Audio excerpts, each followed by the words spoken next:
ನಮಸ್ಕಾರ ಸ್ನೇಹಿತರೆ, ನಮ್ಮ ರಾಜ್ಯದಲ್ಲಿರುವ ಒಬ್ಬೊಬ್ಬ ರಾಜಕಾರಣಿಗಳು ಕೂಡ ಒಂದೊಂದು ಮುತ್ತು ಅಂತಾನೆ ಹೇಳ್ಬೋದು. ಅವರಾಡೋ ಮಾತು, ಅವರ ಬಾಯಲ್ಲಿ ಬರೋ ನುಡಿಮುತ್ತುಗಳನ್ನ ಕೇಳಿದ್ರೆ ನಾವು ಇವರಿಗೆಲ್ಲ ಓಟ್ ಹಾಕಿದ್ದೀವಾ, ಇವರು ನಮ್ಮನ್ನ ಉದ್ಧಾರ ಮಾಡ್ತಾರಾ ಅಂತ ಹೇಳಿ ನಿಜಕ್ಕೂ ಅನ್ಸುತ್ತೆ. ನಿಜಕ್ಕೂ ನಮ್ಮ ಜನಕ್ಕೆ, ಅದರಲ್ಲೂ ಯುವ ಜನರಿಗೆ ಇವರೆಲ್ಲ ಏನು ಮೆಸೇಜ್ ಕೊಡೋದಕ್ಕೆ ಹೋಗ್ತಾ ಇದ್ದಾರೆ ಅನ್ನೋದೇ ಗೊತ್ತಾಗ್ತಾ ಇಲ್ಲ. ಮಾಜಿ ಸಂಸದ ಪ್ರತಾಪ್ ಸಿಂಹ ಮತ್ತು ಚಿಕ್ಕಬಳ್ಳಾಪುರ ಶಾಸಕ ಪ್ರದೀಪ್ ಈಶ್ವರ್ ಆಡೋ ಮಾತು ಕೇಳಿ ಇಡೀ ಕರ್ನಾಟಕದ ಜನ ಕ್ಯಾಕರಿಸಿ ಉಗಿತಾ ಇದ್ದಾರೆ.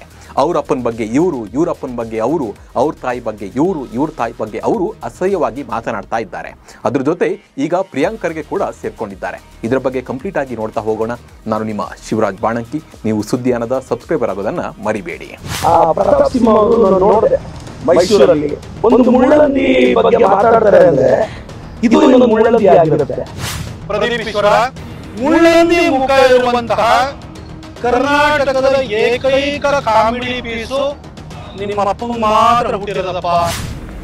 ಒಂದು ಕಥೆ ಹೇಳ್ತಾರೆ ಪ್ರತಾಪ್ ಸಿಂಹ, ಮುಳ್ಳಂದಿ ನಮ್ಮ ತಂದೆಗೆ ಹುಟ್ಟಿದ್ದು ಅಂತ. ನಾನು ಅದೆಲ್ಲ ಹೇಳಿದ್ದು ಈ ಸ್ಟೋರಿಯಲ್ಲಿ ಮುಳ್ಳಂದಿ ಅಷ್ಟೇ. ಇವಾಗ ಸಿಂಗ್ ಮಾಡ್ಕೊಂಡು ನೋಡು. ನಮ್ಮ ರಾಜ್ಯದಲ್ಲಿ ಸಮಸ್ಯೆಗಳು ಹೊದ್ದು ಮಲಗಿವೆ. ಯುವಕರಿಗೆ ಕೆಲಸ ಇಲ್ಲ, ಗುಂಡಿಗಳನ್ನು ಮುಚ್ಚೋರಿಲ್ಲ. ಅಭಿವೃದ್ಧಿ ಅನ್ನೋದು ಕನಸಿನ ಮಾತಾಗಿದೆ. ಸಾವಿರಾರು ಸಮಸ್ಯೆಗಳು ಕರ್ನಾಟಕದ ಜನರನ್ನ ಬೆನ್ನು ಬಿಡದ ಬೇತಾಳದಂತೆ ಕಾಡ್ತಾ ಇದೆ. ಇದರ ಬಗ್ಗೆ ಮಾತನಾಡಬೇಕಾಗಿದ್ದ ನಮ್ಮ ಜನಪ್ರತಿನಿಧಿಗಳು ಅಸಹ್ಯವಾಗಿ ಕೆಟ್ಟದಾಗಿ ರಾಜಕೀಯ ಮಾಡ್ತಾ ಇದ್ದಾರೆ. ಅವರ ಪದ ಬಳಕೆ ನಿಜಕ್ಕೂ ಅಸಹ್ಯ ತರುವಂತಿದೆ. ಒಬ್ಬ ಜನಪ್ರತಿನಿಧಿ ಆದವನು ಜನರಿಗೆ, ಯುವಕರಿಗೆ ಮಾದರಿಯಾಗಿರಬೇಕು. ನಮಗೆ ಇವರಿಂದ ಏನೋ ಒಳ್ಳೇದಾಗುತ್ತೆ ಅಂತ ಓಟ್ ಹಾಕಿ ಇವರನ್ನ ಗೆಲ್ಲಿಸಿರ್ತಾರೆ. ಅಧಿಕಾರದಲ್ಲಿ ಇದ್ರೂ ಇಲ್ದಿದ್ರೂ ಸಪೋರ್ಟ್ ಮಾಡಿ ಅವರ ಹಿಂದೆ ನಿಂತಿರ್ತಾರೆ. ಆದರೆ ಇವರು ಕೆಟ್ಟ ಕೊಳಕ ಮಾತನಾಡಿ ತಮ್ಮ ಮರ್ಯಾದೆ ಜೊತೆ ಕರ್ನಾಟಕದ ಮರ್ಯಾದೆಯನ್ನು ಕೂಡ ಬೀದಿಯಲ್ಲಿ ತೆಗಿತಾ ಇದ್ದಾರೆ ಅನ್ನೋದೇ ಕೂಡ ವಿಪರ್ಯಾಸ. ಒಂದು ಕಥೆ ಹೇಳ್ತಾರೆ ಪ್ರತಾಪ್ ಸಿಂಹ, ಮುಳ್ಳಂದಿ ನಮ್ಮ ತಂದೆಗೆ ಹುಟ್ಟಿದ್ದು ಅಂತ. ನಾನು ಅದೇ ಅಲ್ಲ ಗುರು ಹೇಳಿದ್ದು, ಈ ಸ್ಟೋರಿಯಲ್ಲಿ ನೀನು ಮುಳ್ಳಂದಿ ಅಷ್ಟೇ. ಇವಾಗ ಸಿಂಕ್ ಮಾಡ್ಕೊಂಡು ನೋಡು. ಕತ್ಲಲ್ಲಿ ನಾನು ಕಾಣಲ್ಲ ಅಂತೀಯ, ನೀನು ಕತ್ಲಲ್ಲಿ ನನ್ನನ್ನು ಯಾಕೆ ಹುಡುಕ್ತೀಯ? ನೀನು ಬೆಳಕಲ್ಲಿ ಹುಡುಕಿದ್ರೆ MP ಟಿಕೆಟ್ ಸಿಗೋದು. ನೀನು ಕತ್ಲಲ್ಲಿ ನಮ್ಮನ್ನು ಹುಡುಕ್ತಾ ಇದೆಯಾ? ಏನು ಬರಗಾಲ ಗುರು, ಬೇಜಾರಾಗುತ್ತೆ ಗುರು. ಪ್ರದೀಪ್ ಈಶ್ವರ ಮುಳ್ಳಂದಿ ಮುಖ ಇರುವಂತಹ ಕರ್ನಾಟಕದ ಏಕೈಕ ಕಾಮಿಡಿ ಪೀಸು ನಿಮ್ಮ ಅಪ್ಪಂಗೆ ಮಾತ್ರ ಹುಟ್ಟಿರೋದಪ್ಪ.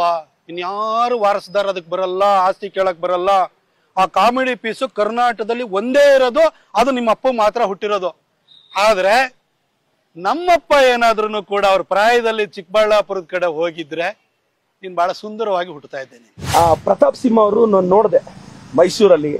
ಪಾಪ ಅವ್ರು ಬಹಳ ಫ್ರಸ್ಟ್ರೇಟ್ ಆಗೋಗಿದ್ದಾರೆ. ಒಂದು ಮುಳ್ಳಂದಿ ಬಗ್ಗೆ ಮಾತಾಡ್ತಾರೆ ಅಂದ್ರೆ ಇದು ಇನ್ನೊಂದು ಮುಳ್ಳಂದಿ ಆಗಿರುತ್ತೆ. ಒಂದು ಮುಳ್ಳಂದಿ ಬಗ್ಗೆ ಮಾತಾಡ್ತಾರೆ ಅಂದ್ರೆ ಇದು ಇನ್ನೊಂದು ಮುಳ್ಳಂದಿ ಆಗಿರುತ್ತೆ. ಇನ್ನೊಂದು ಮಾತಾಡಿದ್ರು ಅದೇನೋ ಅಪ್ಪನ್ ಹುಟ್ಟಿದ್ರೆ ಅಂತೆಲ್ಲ. ಪ್ರತಾಪ್ ಸಿಂಹ ಅವರೇ, ನಮ್ಮ ಅಪ್ಪನ ಬಗ್ಗೆ ನನಗೆ ಕ್ಲಾರಿಟಿ ಇದೆ. ನಮ್ಮ ಅಪ್ಪನ ಬಗ್ಗೆ ನೀನ್ ಯಾಕೆ ಯೋಚನೆ ಮಾಡ್ತಿದ್ಯಾ? ಯಾಕೆ ಆಸ್ತಿಯಲ್ಲಿ ಏನಾದ್ರು ಭಾಗ ಕೇಳಬೇಕು ಅಂತಿದ್ಯಾ ಏನು ನೀನ್ ನನ್ನ ಆಸ್ತಿಯಲ್ಲಿ? ನಮ್ಮ ಅಪ್ಪನ ಬಗ್ಗೆ ಪ್ರತಾಪ್ ಸಿಂಹ ನನಗೆ ಕ್ಲಾರಿಟಿ ಇದೆ ಗುರು. ನೋಡಿ, ಇವರಿಬ್ಬರು ಮಾತನ್ನ ಕೇಳಿದಲ್ಲ. ಒಬ್ರು ಮಾಜಿ ಸಂಸದರು, ಇನ್ನೊಬ್ರು ಹಾಲಿ ಶಾಸಕರು. ಇವರೆಲ್ಲ ಜನರಿಗೆ ಮಾದರಿಯಾಗಿರ್ಬೇಕಾಗಿತ್ತು. ಆದರೆ ಕೀಳು ಪದವನ್ನ ಮಾರ್ಮಿಕವಾಗಿ ಬಳಸಿದ್ದಾರೆ. ಇದನ್ನ ಅರ್ಥ ಮಾಡಿಕೊಂಡ್ರೆ ನಿಜಕ್ಕೂ ಇವರ ಬಗ್ಗೆ ಅಸಹ್ಯ ಹುಟ್ಟುತ್ತೆ. ವೈಯಕ್ತಿಕ ನಿಂದನೆ ಮಾಡಿಕೊಳ್ಳುತ್ತಾ ಜನರ ಕೆಂಗಣ್ಣಿಗೆ ಇವರಿಬ್ಬರು ಗುರಿ ಆಗ್ತಾ ಇದ್ದಾರೆ. ಪ್ರತಾಪ್ ಸಿಂಹ ಮತ್ತು ಪ್ರದೀಪ್ ಈಶ್ವರ್ ನಡುವೆ ವೈಯಕ್ತಿಕ ಕಚ್ಚಾಟ ಸಾಕಷ್ಟು ದಿನಗಳಿಂದ ನಡೀತಾ ಇದೆ. ಪ್ರತಾಪ್ ಸಿಂಹ ಪ್ರದೀಪ್ ಈಶ್ವರ್ಗೆ ಒಬ್ಬ ಅಪ್ಪನಿಗೆ ಹುಟ್ಟಿದ್ರೆ ಅನ್ನೋ ಪದವನ್ನ ಮೊದಲಿಗೆ ಬಳಸಿದ್ರು. ಇದಕ್ಕೆ ರಿಪ್ಲೈ ಕೊಟ್ಟ ಪ್ರದೀಪ್ ಈಶ್ವರ್, ನಮ್ಮ ಅಪ್ಪನ ಬಗ್ಗೆ ನನಗೆ ಕ್ಲಾರಿಟಿ ಉಂಟು, ನನ್ನ ಆಸ್ತಿಯಲ್ಲಿ ನೀನು ಭಾಗ ಕೇಳಬೇಕು ಅಂತ ಇದೆಯಾ ಅನ್ನೋ ಮಾತನ್ನ ಆಡಿದ್ರು. ಪಾಪ ಅವ್ರು ಬಹಳ ಫ್ರಸ್ಟ್ರೇಟ್ ಆಗೋಗಿದ್ದಾರೆ. ಒಂದು ಮುಳ್ಳಂದಿ ಬಗ್ಗೆ ಮಾತಾಡ್ತಾರೆ ಅಂದ್ರೆ ಇದು ಇನ್ನೊಂದು ಮುಳ್ಳಂದಿ ಆಗಿರುತ್ತೆ. ಇನ್ನೊಂದು ಮಾತಾಡಿದ್ರು ಅದೇನೋ ಅಪ್ಪನ್ ಹುಟ್ಟಿದ್ರೆ ಅಂತೆಲ್ಲ. ಪ್ರತಾಪ್ ಸಿಂಹ ಅವರೇ, ನಮ್ಮ ಅಪ್ಪನ ಬಗ್ಗೆ ನನಗೆ ಕ್ಲಾರಿಟಿ ಇದೆ. ನಮ್ಮ ಅಪ್ಪನ ಬಗ್ಗೆ ನೀನ್ ಯಾಕೆ ಯೋಚನೆ ಮಾಡ್ತಿದ್ಯಾ? ಯಾಕೆ ಆಸ್ತಿಯಲ್ಲಿ ಏನಾದ್ರು ಭಾಗ ಕೇಳಬೇಕು ಅಂತಿದ್ಯಾ ಏನು ನೀನ್ ನನ್ನ ಆಸ್ತಿಯಲ್ಲಿ? ನಮ್ಮ ಅಪ್ಪನ ಬಗ್ಗೆ ಪ್ರತಾಪ್ ಸಿಂಹ ನನಗೆ ಕ್ಲಾರಿಟಿ ಇದೆ ಗುರು. ನಿಮ್ಮಪ್ಪನ ಬಗ್ಗೆನೂ ನಿನಗೆ ಕ್ಲಾರಿಟಿ ಇದೆ ಅಂತ. ನೀನು ನಮ್ಮಪ್ಪ ಬಗ್ಗೆ ಯೋಚನೆ ಮಾಡೋದು ನೋಡ್ತಾ ಇದ್ರೆ ನನಗೇನೋ ನೀನ್ ಆಸ್ತಿಯಲ್ಲಿ ಭಾಗ ಕೇಳ್ತೀಯ ಅನ್ಸುತ್ತೆ. ಈ ಮಾತನ್ನ ಆಳವಾಗಿ ಅರ್ಥ ಮಾಡಿಕೊಂಡ್ರೆ ಪ್ರತಾಪ್ ಸಿಂಹ ಅವರ ತಾಯಿಗೆ ಅವಹೇಳನ ಮಾಡಿದಂತೆ ಆಗುತ್ತೆ. ಅದನ್ನು ನಾವು ಬಿಡಿಸಿ ಹೇಳೋದಕ್ಕೆ ಹೋಗಲ್ಲ. ಇದಕ್ಕೆ ರಿಪ್ಲೈ ಕೊಟ್ಟ ಸಿಂಹ ಮತ್ತೊಂದು ಹೆಜ್ಜೆ ಮುಂದೆ ಹೋಗಿದ್ದಾರೆ. ಮುಳ್ಳು ಹಂದಿ ಮುಖದ ಕಾಮಿಡಿ ಪೀಸ್ ಹುಟ್ಟೋದು ನಿಮ್ಮ ಅಪ್ಪನಿಗೆ ಮಾತ್ರ. ಕತ್ತಲಲ್ಲಿ ಕಾಣಲ್ಲ, ಬೆಳಕಲ್ಲಿ ಹೊಳೆಯಲ್ಲ. ನನ್ನ ತಂದೆ ವಯಸ್ಸಲ್ಲಿದ್ದಾಗ ಚಿಕ್ಕಬಳ್ಳಾಪುರದ ಕಡೆ ಬಂದಿದ್ರೆ ನೀನು ಸುಂದರವಾಗಿಯೇ ಹುಡ್ತಾ ಇದ್ದೆ, ಎಚ್ಚರಿಕೆಯಿಂದ ಇರು ನನ್ನ ಮಗನೇ ಅಂತ ಹೇಳಿ ಪ್ರತಾಪ್ ಸಿಂಹ ಆಕ್ರೋಶವನ್ನ ಹೊರಹಾಕಿದ್ದಾರೆ. ಆದ್ರೆ ನೀನು ಮೊನ್ನೆ ನನಗೆ ಹೇಳಿಕೆ ನನ್ನ ಬಗ್ಗೆ, ನನ್ನ ತಾಯಿ ಬಗ್ಗೆ ದೃಷ್ಟಿಯಲ್ಲಿಟ್ಕೊಂಡು ನಿಂದನಾತ್ಮಕವಾಗಿ ಹೇಳಿಕೆ ಕೊಟ್ಟಿದ್ದಿಲ್ಲ, ಅದಕ್ಕೆ ನಿಂದೆ ಭಾಷೆಯಲ್ಲಿ ಉತ್ತರ ಕೊಡ್ತೀನಿ ನೋಡು. ಪ್ರದೀಪ್ ಈಶ್ವರ, ಮುಳ್ಳಂದಿ ಮುಖ ಇರುವಂತಹ ಕರ್ನಾಟಕದ ಏಕೈಕ ಕಾಮಿಡಿ ಪೀಸು ನಿಮ್ಮ ಅಪ್ಪಂಗೆ ಮಾತ್ರ ಹುಟ್ಟಿರೋದಪ್ಪ. ಇನ್ಯಾರು ವಾರಸದಾರ ಅದಕ್ಕೆ ಬರಲ್ಲ, ಆಸ್ತಿ ಕೇಳಕ್ ಬರಲ್ಲ. ಆ ಕಾಮಿಡಿ ಪೀಸು ಕರ್ನಾಟಕದಲ್ಲಿ ಒಂದೇ ಇರೋದು, ಅದು ನಿಮ್ಮ ಅಪ್ಪ ಮಾತ್ರ ಹುಟ್ಟಿರೋದು. ಆದ್ರೆ ನಮ್ಮಪ್ಪ ಏನಾದ್ರೂ ಕೂಡ ಅವ್ರ ಪ್ರಾಯದಲ್ಲಿ ಚಿಕ್ಕಬಳ್ಳಾಪುರದ ಕಡೆ ಹೋಗಿದ್ರೆ ನೀನು ಬಹಳ ಸುಂದರವಾಗಿ ಹುಟ್ಟುತ್ತಾ ಇದ್ದೇನೆ. ಇನ್ನೊಂದ್ಸಾರಿ ವೈಯಕ್ತಿಕವಾಗಿ ಮಾತಾಡ್ತಾ ಇರ್ಬೇಕಾದ್ರೆ ಎಚ್ಚರಿಕೆಯಿಂದ ಇರಬೇಕು ಮಗನೇ. ಇದನ್ನ ನಿನಗೆ ವಾರ್ನಿಂಗ್ ಕೊಟ್ಟು ಹೇಳ್ತಾ ಇದ್ದೀನಿ. ಇಲ್ಲೂ ಮಾಜಿ ಸಂಸದರು ಮಾಡಿದ್ದು ಅದೇ ಕೆಲಸ, ಪ್ರದೀಪ್ ಈಶ್ವರ್ ಅವರ ತಾಯಿಯನ್ನ ನಿಂದಿಸೋ ಕೆಲಸ. ಇವರಿಬ್ಬರ ಜಗಳದಲ್ಲಿ ಇವರನ್ನ 9 ತಿಂಗಳು ಹೆತ್ತು ಹೊತ್ತು ಸಾಕಿದ ತಾಯಿಗೆ ಯಾಕೆ ಅವಮಾನ ಮಾಡ್ತಾ ಇದ್ದಾರೆ ಅನ್ನೋದೇ ಗೊತ್ತಾಗ್ತಾ ಇಲ್ಲ. ಅದು ಯುವ ಜನಪ್ರತಿನಿಧಿಗಳಾಗಿ. ಮೊದಲೇ ನಮ್ಮ ಸಮಾಜದಲ್ಲಿ ಅಪರಾಧಗಳು ಹೆಚ್ಚುತ್ತಾ ಇವೆ. ಹೀಗಿರುವಾಗ ನಮ್ಮನ್ನ ಆಳುವವರು ಈ ತರ ಮಾತನಾಡುವುದು ಎಷ್ಟು ಸರಿ ಅಂತ ಹೇಳಿ ಜನ ಕೇಳ್ತಾ ಇದ್ದಾರೆ.